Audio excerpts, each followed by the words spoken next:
The moment humanity abandoned peace, the Galactic Council knew doom was coming. I was 3 seats from the end of the table when the vote killed itself. Not the vote itself. The vote passed clean, 211 to 1, exactly the way things pass when everyone already agreed in the corridor 2 nights before, and the session is just the formality they dress the decision in. What killed itself was the room, the air, the particular quality of silence that fell when Ambassador Yara Cole of the Terran Collective capped her pen. She had been writing something. Through the entire reading of Resolution 77714, through the roll call of nations giving their yes, through the Chamber's careful language about reclassification and provisional status, and observed species designation, she had been writing on paper with a blue ink pen. Humans still use paper. I have never fully understood it. They have the same digital tools every other species uses, but they carry paper. They write on it in ink that can bleed and smear and run when wet. I used to think it was sentiment. I understand now it is something else entirely. The resolution declared humanity reclassified, not expelled, never expelled. The Council's language is always careful, always soft at the edges, always diplomatic, even when the thing it is describing is a boot coming down. Reclassified from provisional member to observed species, pending review of territorial aggression violations.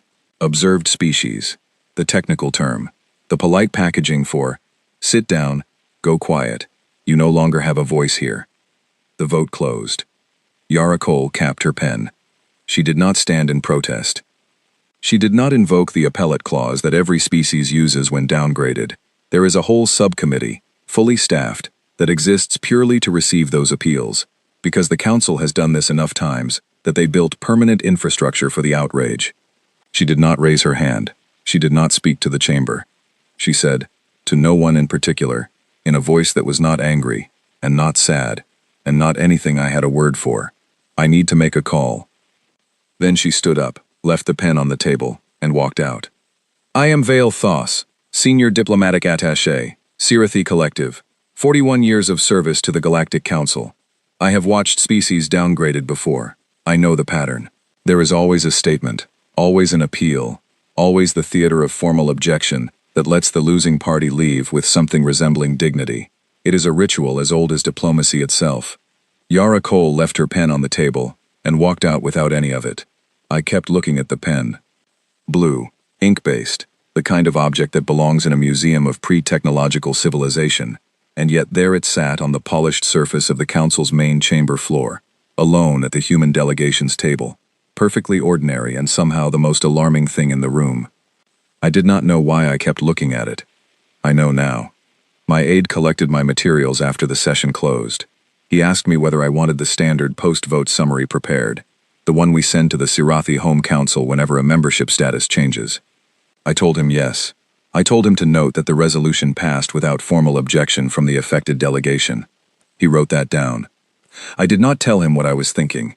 There are 40 years of diplomatic habit in me that know the difference between what you say in the room and what you carry out of it. What I carried out of the chamber that evening was not a thought I had language for yet.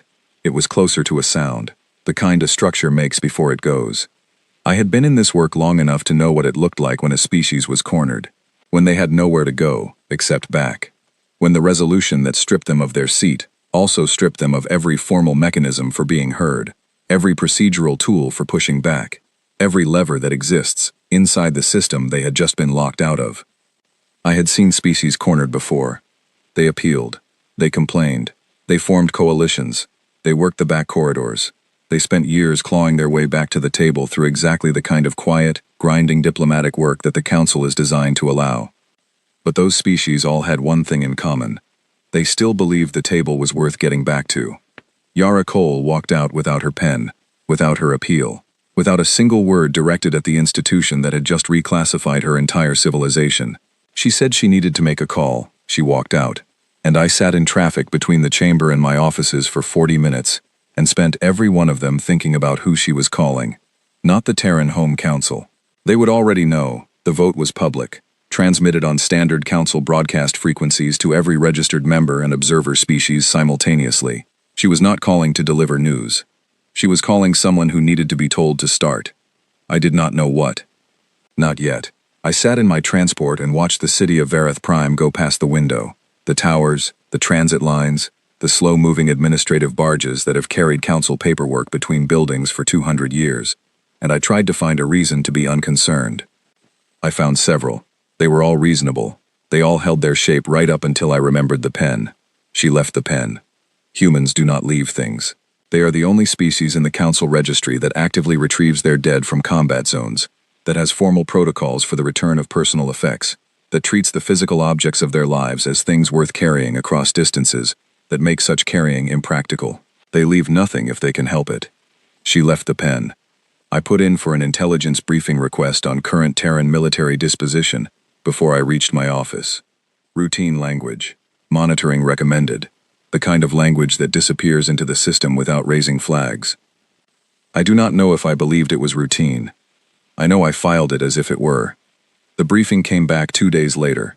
Standard report. Human fleet composition unchanged. No unusual movements. No mobilization signals. Border postings normal. The analyst's note at the bottom said the human delegation's departure had been orderly, and the single dissenting vote, the Pellucid Choir, who voted against the resolution on philosophical grounds they did not elaborate, had filed a standard objection. I read the report. I thanked the analyst. I read it again that night. There was nothing in it that should have made my chest feel like I had swallowed a stone. The numbers were unremarkable. The assessment was calm. The analyst had done good work. I just kept hearing her voice.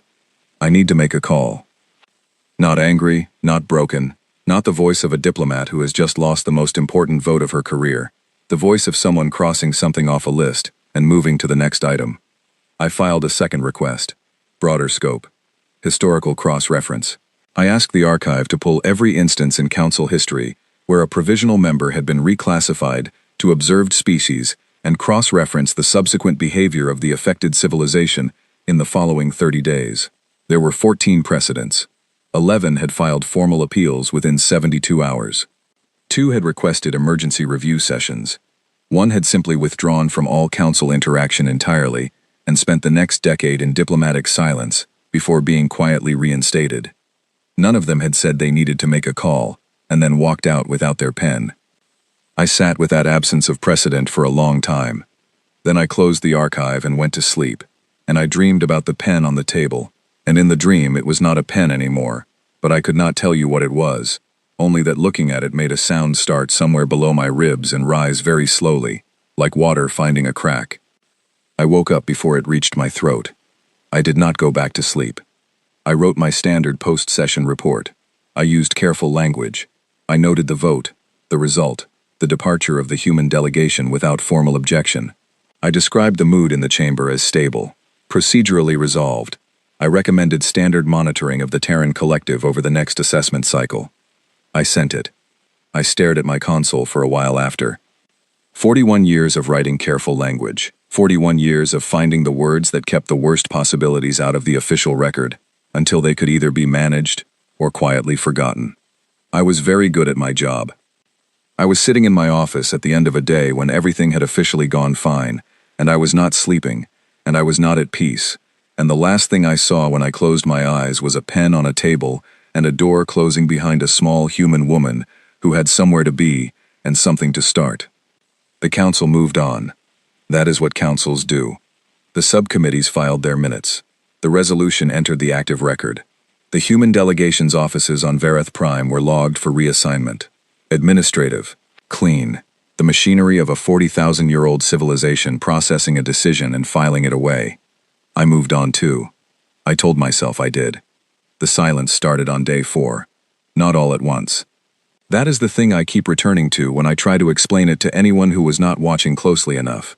It did not happen all at once. It happened the way a tide goes out, gradually, item by item, frequency by frequency, until you look up and the water is gone, and you are standing on sand you did not know was there. Day 4. 3 human commercial vessels filed rerouting notices through the standard council traffic system. Mechanical issues. Legitimate paperwork, processed by automated systems without a human, without any organic reviewer ever touching it. I would not have known except my aide flagged it because one of the vessels was on a route I had cleared personally 6 months earlier as part of a trade normalization agreement. I looked at the filing, standard form, everything in order. I approved the reroute and went back to my other work. Day 6. 11 more vessels. Different routes, different filing offices, different mechanical categories on their exception forms. No connection between them except the flag my system generated, because I had set it to track Terran shipping movements after the vote. A precaution. Standard practice after any membership status change. 11 vessels filing reroutes in 2 days was not unusual for a fleet the size of humanity's. It was within normal variance. I noted it, added it to the weekly summary, moved on. Day 7. The Terran Science Cooperative announced a research moratorium. Internal restructuring. They were a civilian body, technically independent from the Terran collective government, and their announcement used the kind of language that organizations use when they are doing budget reviews or personnel shuffles. Dry, procedural, the opposite of alarming. I added it to the weekly summary. Day 8. 44 vessel reroutes. Same pattern, different forms, different offices, within normal variance for a fleet of that size, but the upper edge of it. And the routes they were filing away from were all, every single one of them, routes that passed through council-monitored space. I did not add that observation to the weekly summary. I opened a private file and wrote it there. Day 9. 44 more. And the Terran Diplomatic Corps issued a statement saying that due to the staffing implications of Resolution 7714, several of their offices in non-Terran space would be entering a consolidation period. Routine, understandable. A species that had just lost its council seat was logically going to reduce its diplomatic overhead in non-essential locations. The list of offices closing included every single early warning monitoring station humanity had ever permitted the Council to place on Terran-adjacent territory under the Joint Observation Agreement of 2847. All of them. Every one. Gone from the active monitoring list as of the end of the current administrative cycle. I sat with that for a long time. Then I called my counterpart at the Vorath diplomatic mission, a career professional named Commander Lees who had spent 30 years working the human desk. We met for what passed as dinner between our species. He ate something warm, and I consumed my travel rations, and we talked in the careful way that senior diplomats talk, when they are both thinking about the same thing, and neither of them has said it yet. The reroutes, I said. Within variance, he said. The monitoring stations. Understandable cost reduction. They've just lost their seat. They're rationalizing their off-world presence. All of them, I said. Every station. Simultaneously. He was quiet for a moment. Understandable, he said again. His species does not have the same tells mine does, but I had been across tables from Vorath diplomats for 20 years, and I knew what the very slight pause before a word means, when it comes from someone who has been trained to never pause. It means, I am also concerned and I am choosing not to say so. How many reroutes today? I asked. 47. We did not speak for a while after that. Day 10. I received a personal message from Yara Cole. This surprised me. I had not expected to hear from her again, not directly.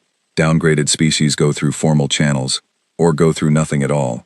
A personal message to a council attaché from a reclassified delegate was unusual enough that I read it 3 times looking for the protocol it violated.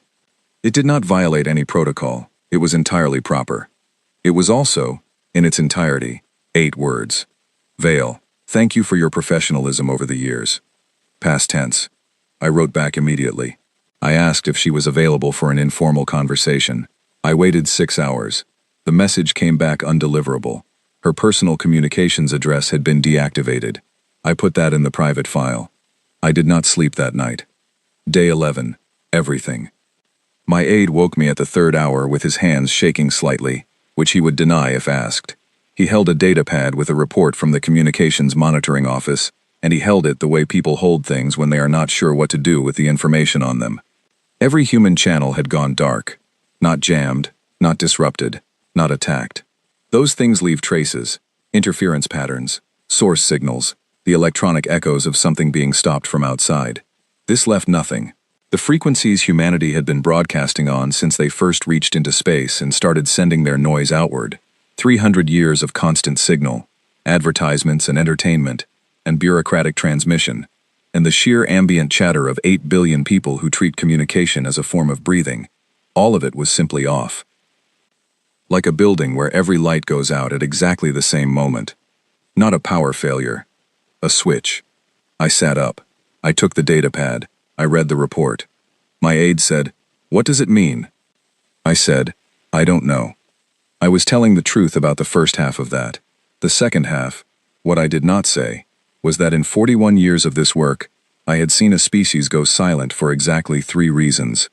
The first was that they no longer existed. The second was that they had decided to stop fighting and were waiting to be told what came next. The third was that they had something they needed to do that required their full attention, and noise was a distraction they could not afford. My monitoring system had confirmed human fleet presence in the Sol system as of 6 hours earlier. They existed.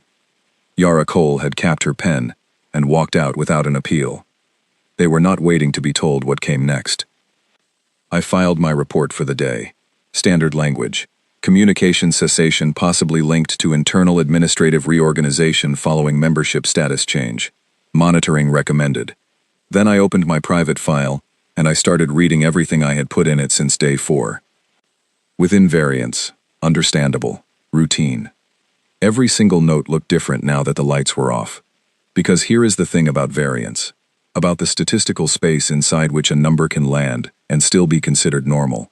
You can walk through that space one step at a time, and each step is fine, and each step is fine, and each step is fine, and then you look back, and you are somewhere you did not intend to go, and each individual step was within variance, and you are very far from where you started.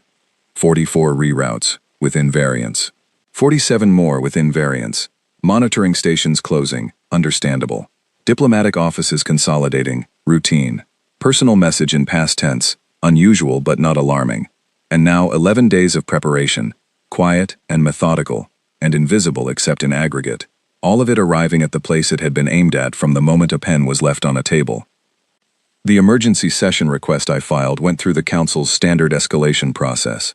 It was assigned to a subcommittee. The subcommittee was scheduled to meet in 4 days. I did not sleep that night either. On day 12, I began reading human history.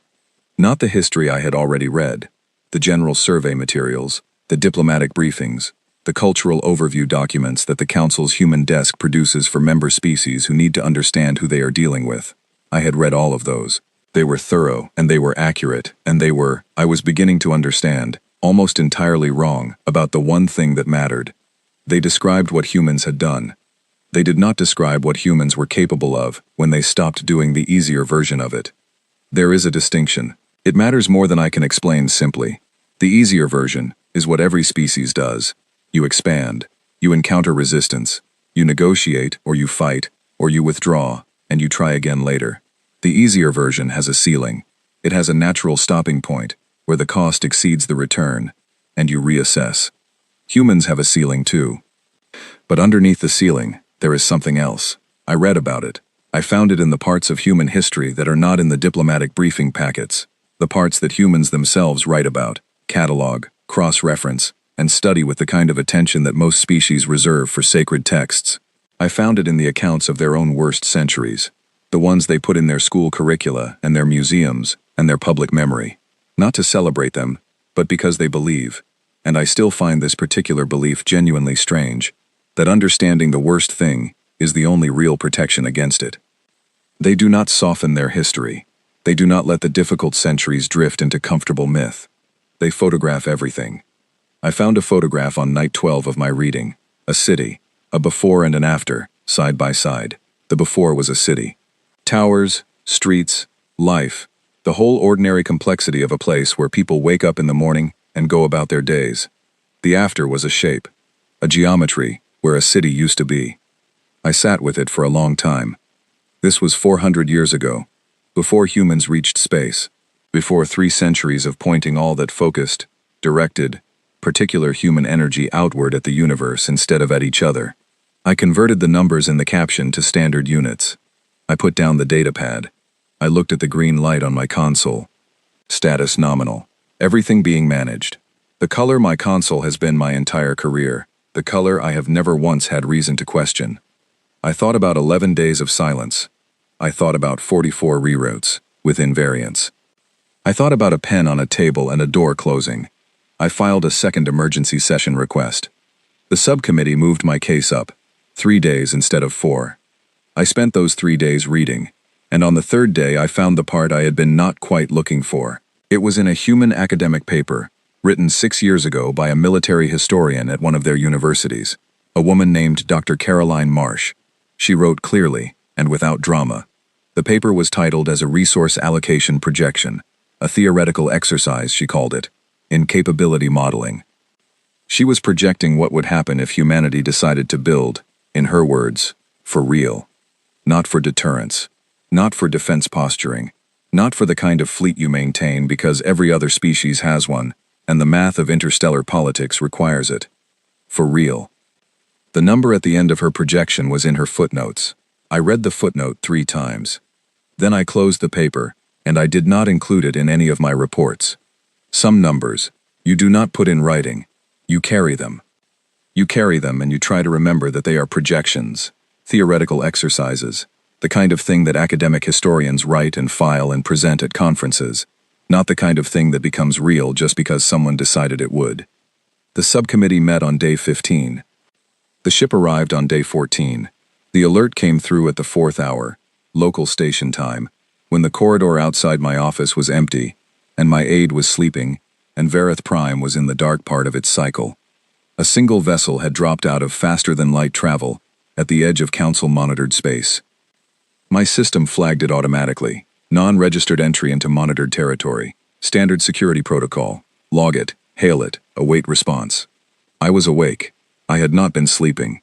I pulled up the flag on my console and read the initial scan data, and then I sat very still for a moment. Then I told my system to run the scan again. It ran the scan again. The numbers were the same. The ship was 4.2 kilometers long. I have worked in Council space for 41 years. I know every vessel class in the registry. I know the carrier-class warships the Vorath built after 400 years of planning and construction.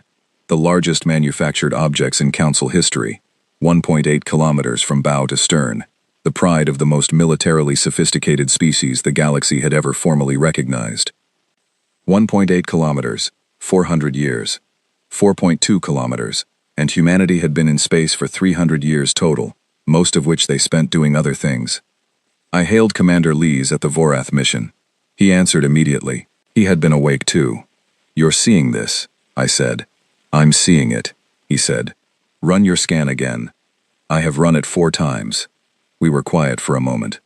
"Hull composition?" I asked. "Not in our database," he said. "The alloy doesn't match anything we have on record." "Weapons signature?" "The system keeps trying to categorize it, and generating error returns." "Drive emissions?" He paused. "The energy output that signature implies is not physically advisable, according to our models." "According to our models," I said. "Yes," he said. "There is a category in Vorath military science for things that fall outside their models. I have read their technical literature. The category is called theoretical anomaly. It is the category where you put the thing that cannot exist until it does, and then you update the models, and then you update the category, and sometimes that process takes longer than the anomaly gives you." The ship was not moving. It was not charging weapons. It was not transmitting on any frequency. It was sitting exactly where it had arrived, at the edge of monitored space, doing nothing. The way something sits when it has already done the thing it came to do. "Hail them," Commander Lees said. "I was going to," I said. I sent the standard Council hailing frequency. I identified myself, my title, my authority. I informed the vessel that it had entered Council-monitored space without clearance, and that I was initiating contact under standard protocol, and that I would appreciate a response at their earliest convenience. The response came back in 11 seconds. A woman's voice. I did not recognize it. Older than Yara Cole's. The kind of voice that has stopped asking things permission. The kind that simply states, "Galactic Council. This is Captain Nora Wells, of the Terran combat ship Rubicon. We are not here to discuss Resolution 7714. We are not here to appeal our reclassification. We are informing you that effective immediately, the Terran Collective is withdrawing from all Council jurisdiction. All human vessels, personnel, and assets in Council-designated space are being recalled. You have 72 hours to remove all Council installations and representatives from space the Terran Collective designates as its territory." A pause, not a hesitation, a deliberate space. "We will not be asking twice." The channel closed. The corridor outside my office was still empty. Verath Prime was still in the dark part of its cycle. My console light was still green. I sat with it. My aide came in 12 minutes later, half-dressed, holding a datapad with the same flag I had been staring at. He looked at my face, and he did not ask what had happened. He looked at the scan data on my console and he said, very quietly, "What is a Terran combat ship?" "Exactly what it sounds like," I said. He absorbed that. He was young. He had come up through the new generation of council diplomats, the ones trained after the last major territorial negotiation, the ones who had spent their entire careers in a galaxy that was, in all the ways that counted, at peace.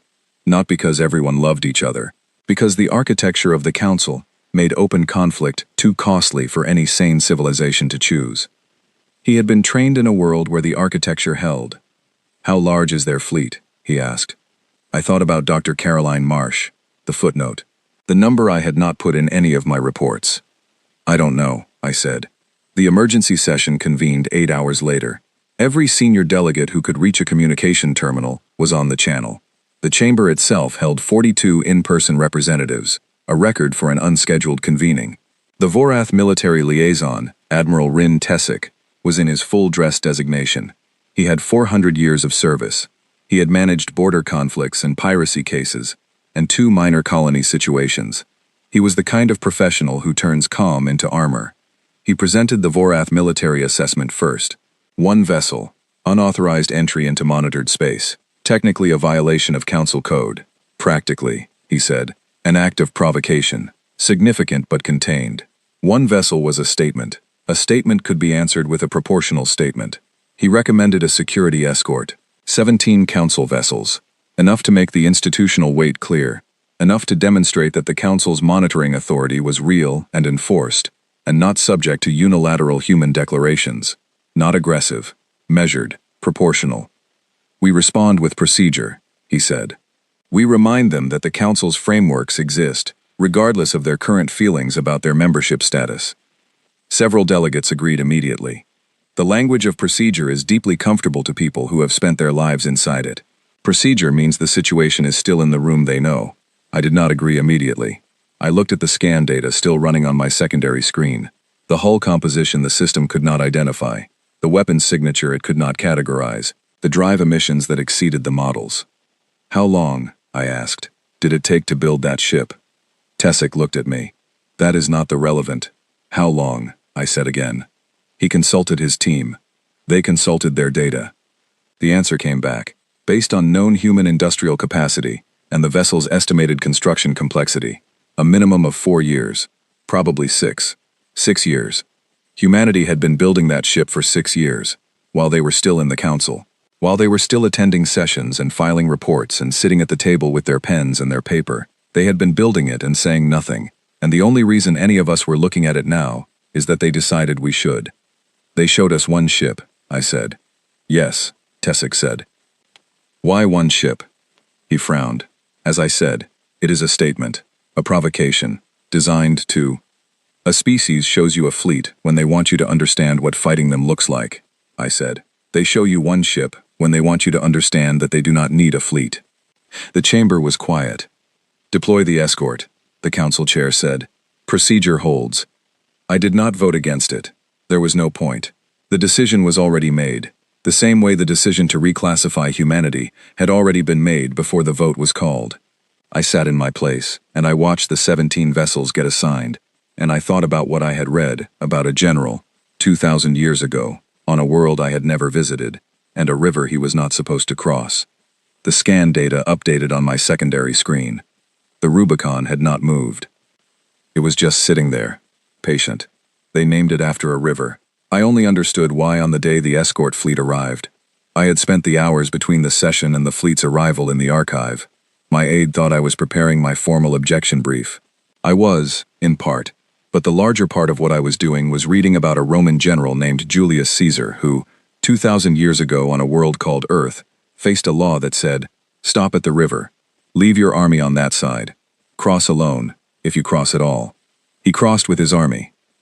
The river was called the Rubicon. After he crossed it, the word became the thing itself, the point past which there is no returning to what you were before. The moment you commit so completely That reversal becomes a different kind of destruction than going forward. They named the ship that. I sat with that information, and I tried to find a way to make it mean something other than what it meant. I found several. None of them survived contact with the scan data on my screen. My private file had grown considerably over 14 days. I went through it item by item. The reroutes, with invariants. The monitoring stations, understandably closed. The diplomatic offices consolidated. The silence on day 11. The personal message in past tense. The pen on the table. Each one, by itself, a reasonable thing. In sequence, they were not a list of events. They were a checklist. A civilization removing itself, piece by piece, from every system it had any integration with. Quietly, methodically, the way you clear a workspace before you start something that requires the whole surface. I found something else in the archive that night, an old human phrase, used in their engineering and construction fields. When they finish something they have been building for a long time, and they are ready to test it, they say, "We are a go for launch." Not launch like a ceremony, launch like, "We have been pointed at this moment from very far back, and now we are here," and everything before was preparation for what happens next. They had been pointed at this moment from very far back. I did not know from how far. I pulled the record of every council vote that had involved humanity in the last 15 years, every territorial decision that had narrowed their expansion permissions, every trade restriction that had limited their access to resources the council had quietly reserved for longer-standing members, every diplomatic slight that had been dressed in procedural language but carried a clear message underneath. You are tolerated here, not welcomed. You are useful to the extent that you comply, and compliance is what we require. 15 years of that.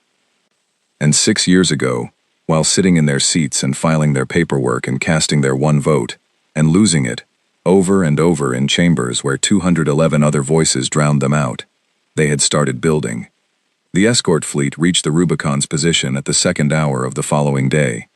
I was in the monitoring center. Admiral Tessick was running the operation from his command post. 17 council vessels arranged in the escort formation, close enough to be authoritative, distant enough to be technically non-aggressive. Perfect procedure.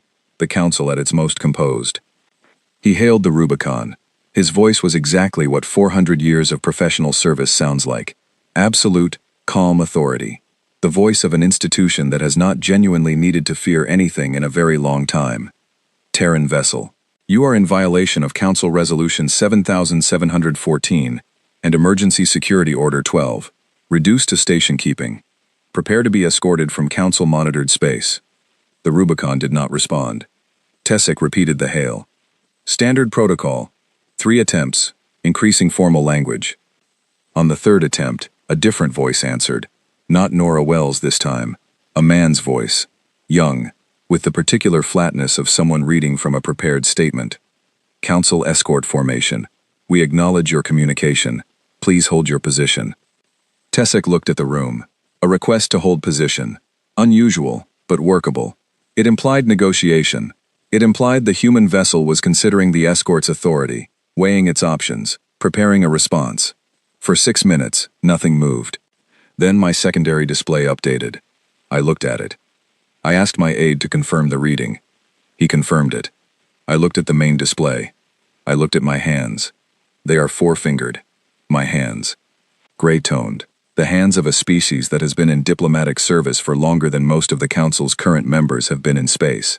I turned them over, and looked at both sides the way you look at something familiar, when it has suddenly become the only thing in the room you can focus on. The display kept updating, because the Rubicon had not been alone. This is the thing I keep returning to. The thing I could not have known, and should perhaps have suspected and did not, because nothing in my training or experience had equipped me to suspect it. The Rubicon was the one they sent first, the one that dropped out of faster-than-light travel in a monitored location, deliberately, at a time when the Council's systems would log it immediately. They had sent it to be seen. They had sent it so we would watch it, and while we were watching it, we were not watching other things. 11 days of silence. 11 days of rerouted cargo vessels, filing exception forms in automated systems that no living reviewer ever checked. 11 days of a species that had turned off its noise so it could work without being overheard. They had not been pointing one ship at us. They had been pointing one ship at us so that we would point all of our attention at it. The display kept updating, and I kept looking at my hands, because they were close, and I needed something close, and the numbers on the display were not numbers I had an emotional response framework for. Tessik's voice, when it came through the monitoring center speakers, had something in it that I had never heard from a Vorath professional. Not fear, not exactly. Something adjacent to it, the sound a very steady thing makes when it encounters something that was not in its calculations. His voice came on the channel, speaking to the Rubicon, and this time, it was not the 400 years of professional authority. It was something more honest. Captain Wells, this situation requires... Nora Wells's voice came back. Admiral, the river's already behind us. And the Rubicon began to move. Not toward the escort formation. Not aggressively. Not in any way that the Council's security protocols had a defined response for. Just forward. Through the monitored space. Into Council territory. Moving as if the 17 vessels arranged in escort formation were points of interest to note, and nothing more. My display updated again. The other ships moved with it. I stopped counting after a while. Not because I lost count, because the number I reached made counting feel beside the point. I thought about Dr. Caroline Marsh's footnote, the number I had not put in any of my reports. The projection that a theoretical exercise in capability modeling had produced 6 years ago, which I had read and then closed without writing down because some numbers you do not put in writing. Her projection had assumed a 10-year window and full resource commitment. They had done it in 6. Tessik's channel was open. I could hear the background of his command post. Multiple voices, multiple stations. The controlled urgency of a military center processing information it was not built to process. He was giving orders. Good orders. Measured orders. Exactly the kind of orders that a 400-year military career produces when faced with a situation the training covered. The situation the training had not covered was the one in front of him. I opened a channel to the council chair. She answered immediately. She had been watching the same display. Her voice was steady. The chair of the Galactic Council is always steady. It is the primary requirement of the position, that when everything else becomes unsteady, this one voice remains level enough for everyone else to hold on to. Vale, she said. Chair, I said. Assessment. I looked at my hands. I thought about Yara Cole walking out without her pen. I thought about 11 days of reroutes with invariants. I thought about a photograph, before and after. I thought about a general crossing a river 2,000 years ago on a world I had never visited, and the law that said stop, and the calculation he had done that produced a different answer. They have withdrawn from council jurisdiction, I said. They are not seeking our recognition of that withdrawal. They are informing us of it as a courtesy. And the fleet? That is the courtesy. She was quiet for a moment. What do they want? It was the right question. After 41 years, I knew the right question when I heard it. But the right question has 2 kinds of answers. The diplomatic answer, the one built from precedent and leverage analysis, and the historical record of what species in this position have asked for, and the true answer, the one you arrive at when you look at what someone does instead of what they say. Yara Cole had not asked for anything. She had capped her pen and said she needed to make a call. The Rubicon had not asked for anything. It had stated. And the fleet behind it was not asking for anything either. You ask when you need. You state when you have already accounted for what happens if the answer is no. I don't think they want anything from us, I said. The chair was quiet again. On my display, the fleet moved deeper into council space, and the 17 escort vessels held their formation, and nobody fired anything, because the one thing that 40,000 years of council civilization has produced above all others is the instinct, the deep, survival-level instinct, to not be the one who starts what you cannot finish. Nobody wanted to be the one who started this, and so nobody did, and the fleet moved. I wrote to my daughter that night. Her name is Sel Thos, and she is 220 years old, which among our kind is young enough that her entire adult career has unfolded in the era I spent building, the era of the council, the era of the architecture, of the frameworks that kept the worst possibilities contained in subcommittees and procedural votes, and the 17 careful steps between provocation and response. She is studying diplomatic theory. She is brilliant at it. She sees solutions that I miss. The third option, the pivot point, the moment where a situation that looks like a wall is actually a door if you approach it from a different angle. She is going to be better at this than I was. She will need to be. I wrote to her at the 4th hour, while the fleet was still moving through the display on my secondary screen, and Tessek's command post was still processing, and the council chamber was in its 8th hour of emergency session, and no one had slept, and no one was going to sleep. I told her to read human history, not the diplomatic briefings, the actual record, the parts they photograph and catalog and put in their schools, the parts that feel too large and too dark to belong to the same species that files commercial rerouting notices and carries pens on paper and sends a single woman to sit alone at a table that holds 214 civilizations. I told her to read it carefully, and to read the parts that come after, the parts where they put down the worst version of themselves and picked up something else, not because they forgot, because they decided. I told her the work was more important now than it had ever been. Because here is the thing about a species that crosses its river. They do not cross it to destroy you. They cross it because the thing they were on your side of the river was no longer something they were willing to be. The crossing is not about you at all. It is about them, about the version of themselves they are committing to on the other side. You cannot negotiate with the crossing. The crossing is already done. But what comes after? The conversation between the species on opposite sides of a river that no longer divides them the way it used to, that requires exactly the kind of work my daughter is training for, harder than anything we have done before, because the old frameworks do not apply, because the old table does not exist in the same form, because the space between us and them has changed in ways that the subcommittees and the procedural steps and the 17-stage escalation protocols were not built to account for. The space is not smaller. I want to be precise about that. The fleet on my display was not a threat in the way that the Council's security apparatus understood threats. Not a sword pointed at us. Not a demand backed by force. It was a demonstration. A statement made in the language that supersedes all the languages we had been speaking to each other through the Council's careful frameworks. The language of, we were here, we are still here, but we are not the same here anymore, and you should understand that before you decide how to speak to us next. I finished my letter to Selthos. I told her I was proud of her. I told her the things I should have said more often, the things that get compressed by years of professional distance and careful language, and the habit of never putting in writing what you carry. I told her she was going to help build something that did not exist yet, and that the not existing yet was the point. You cannot build a new framework on the bones of the old one, but you can start from the river. I sent the letter. I turned back to the display. The fleet had reached the inner boundary of monitored space. The escort formation had held position and let it pass, because there was no instruction in the Council's 17 escalation steps for this particular moment, and no one had the authority to improvise one without a full chamber vote, and the chamber was still in its emergency session on Step 7. The Rubicon was at the front, that same dark hull, that same alloy the database could not identify, moving at a pace that was deliberately unhurried, the way things move when they have time and know it. Nora Wells's channel had not reopened. She had said what she came to say. The river is behind us. Everything else was just the world catching up. I thought about Yara Cole's pen, still on the table in the main chamber, unless someone had moved it in the last 16 days. I had not thought to check. I should send someone to check.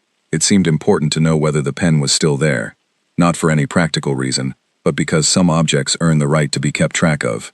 She had left it behind so deliberately. Everything else she took. Everything else the Terran delegation removed on their way out. Every document and device and piece of diplomatic equipment, because that is what you do when you are not coming back. You take everything. Except the pen. I think she left it on purpose. Not as a gesture of defiance. Not as a symbol of anything so dramatic. I think she left it because she had been writing something during the vote, and she finished writing it, and the pen had done what she needed it to do, and she picked up the next thing she needed to do and walked out. The pen was just a pen. The writing was the point. I never found out what she wrote. I thought about requesting the note as part of the official record, but the paper would have been cleared with the rest of the human delegation's materials, and even if it had not been, reading it felt like a thing that required permission I had not been given. Some things you are told. Some things you earn the right to know by doing the work that gets you to the moment where you are ready to understand them. I was not sure I had done that work yet. I was not sure any of us had. But I was starting to understand the shape of it. The Council was going to change, not because humanity demanded it. They had stopped making demands the moment Yara Cole capped her pen, because the architecture that the Council's 40,000 years had been built on was designed for a particular kind of galaxy, a particular distribution of capability and uncertainty, and that distribution had just been revised in a way that the 17-step escalation protocol was not going to account for on its own. We were going to need new frameworks, new language, not careful language. That was my generation's tool, and it had done what it could, and the thing it had done was buy time, until the thing I was watching on my display outgrew the container the time was meant to hold. New language, honest language, the kind that says what it means and means what it says, and does not leave the hardest part for the subcommittee to soften into something everyone can vote yes on, without having to think about what they are actually agreeing to. The fleet was past the inner boundary now, moving through space that the Council's monitoring systems logged as sovereign territory, which the Terran Collective no longer recognized as a category that applied to them. The display had stopped giving me readings I had reference points for. The numbers were still coming in. I just did not have a system built for numbers this size. That was the work. Building the system. Not to contain what was on the display. That window was closed. But to build something that could operate in a galaxy where the display was real, where the numbers were real, where the species that had been sitting at the table with their pens and their paper for long enough to be taken for granted, had spent 6 years quietly building the answer to being taken for granted, and the answer was currently passing through Council-monitored space, at a pace that was a statement in itself. I put in a formal request for a new working group, direct to the chair's office. I gave it the most boring procedural name I could think of, because boring procedural names move through the system faster. I listed the working group's mandate as Strategic Framework Review in light of evolving member disposition. Then I wrote, in the notes field, which is the only part of a council form that actual people read, we need to talk to them. Not to the Rubicon. Not to the fleet. To whoever comes after Nora Wells, after the statement, after the demonstration. To whoever Yara Cole was calling on day 11, when she stepped out of the chamber and capped her pen, and decided that the careful language had run its course. The Galactic Council had spent 40,000 years learning how to talk to species that needed something from it. Now it needed to learn how to talk to something that did not. That is a different skill. A harder one. My daughter is going to need it. Her generation is going to build what comes next on the other side of this river, and they are going to need the language for it. And the language does not exist yet, and that is the work. That has always been the work. I turned off the display at last light. The fleet was still moving when I closed my eyes. I did not dream about the pen this time. I dreamed about the river, wide and dark and very ordinary, the way rivers are when you are not standing at a historical crossing. Just water, moving the way water moves, without opinion, without consideration of the law that said stop here. Water does not stop because of laws. It goes where the ground is lower, and on the other side, the general who had already crossed was making plans.